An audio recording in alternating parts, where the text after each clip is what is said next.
जी election commission तो शिकायत हुई सी कोई संजीव कुमार से जिन्हें शिकायत की सी शायद मे भी शायद अंदर काम करता सा बंदा उधर सानू शिकायत आई सी और बहुत ही 3 तरह के घ्यो सी उत्थे एक पीला सीगा एक ऑरेंज कलर का सीगा एक वाइटिश सीगा और सारा ही सारा जो अनहाइजैनिक तरीके के पिया होया सीगा। जो असीं चैकिंग की सानू 2 चूहे उत्थे मरे अंदरों लभे आ असीं उहदा सैंपल भी लै लिता है और वह चलान भी करता है अनहाइजैनिक के तहत और उन्होंने लाइसेंस वो को सीगा नहीं रजिस्ट्रेशन सी जी कि रेहड़ी वाले की बनाई होंगी हैगी आ मौके पर बंदा भज भी गया सीगा फिर उन्होंने छत तो असीं फड़ के मंगवाया तो उत्ते कार्रवाई की जी असीं। हाँ जी फूड सेफ्टी लाइसेंस नहीं सीगा उन्होंने कोल क्यों काफ़ी मात्रा बेच भी चुका सी सानू इंक्वायरी करने तो बाद मैंने यही पता लगा भी अज तो 10 साल तक हो गया था कोई सैंपल ही नहीं भरया गया भी बंदा इन्नी अप्रोचेबल सीगा इहदा सैंपल नहीं कोई अज तक भर सकिया सीगा। तो जो असी इन्वैस्टिगेशन की सानू भी साढ़े काफ़ी प्रैशर पाया पर असी सैंपल एक नहीं 5 भरे जी दबा सीगा जी और जोड़ा पनीर का सैंपल भी लिया है वो भी असी 85 kg है जो सीज करता है पनीर भी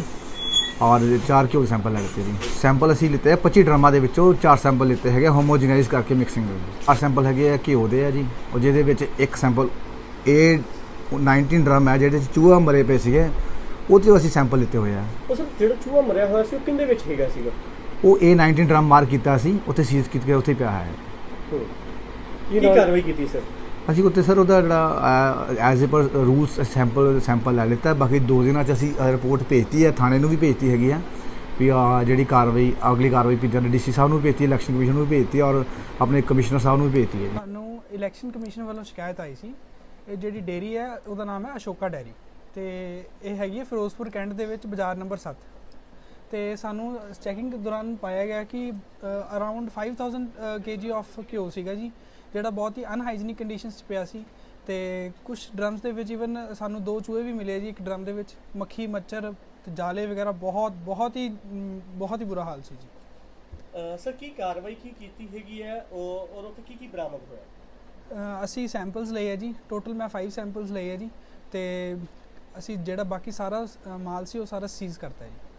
देखो असी सैंपल्स अज लै ले तो कल असी अपने भेज देंगे खरड़ लैब दे विच जो रिपोर्ट आएगी उस हिसाब नाल असी कार्रवाई करांगे। सर जेड़ा तुसी घ्यो दस रहे हैगे ड्रमां दे विच हैगा सी किन्ने ड्रम हैगे सीगे और किन्ना घ्यो हैगा सी और किन्ना हाइजीनिक हैगा सीगा जिस दे विच तुसी जेड़ा दस्सिया हैगा कि चूहे मरे हुए सीगे टोटल लगभग अराउंड 25 ड्रम सीगे जी तो लगभग 75 to 80% भरे हुए सी हर एक ड्रम तो अप्रोक्सीमेटली मैं जेड़ा अंदाज़ा लाया वो 5000 किलोग्राम ऑफ घ्यो सीगा जी। बहुत ही बुरा हाल है जी मेरे हिसाब नाल तां बहुत ही माड़ा हाल है तो असी जेडे अनहाइजीनिक कंडीशन सीगियां उहदा एक चलान भी कटता है जी। देसी घ्यो सी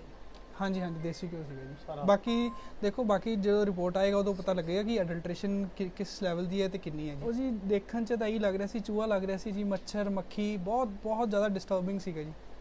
हाँ जी ये तो बिल्कुल ये हदायत तो चलो असी फिर भी देखे आए हैं but this is common sense कि कोई भी जना कोई काम कर रहा है डेयरी का क्योंकि देखो ये हाई रिस्क कैटेगरी च आंदियां ने इन्हों चाहिए कि बिल्कुल साफ सुथरा इन्हों का स्टोर रूम होवे उत्थे ही इन्हों का लक्कड़ का समान पिया है कोई साइकिल पई है बिल्कुल भी ध्यान नहीं सी इन्हों का जी सफाई वाल बिल्कुल ख्याल नहीं सी नाले कहते बहुत पुरानी शॉप है जी तो बहुत बुरा हाल सी जी इन्हों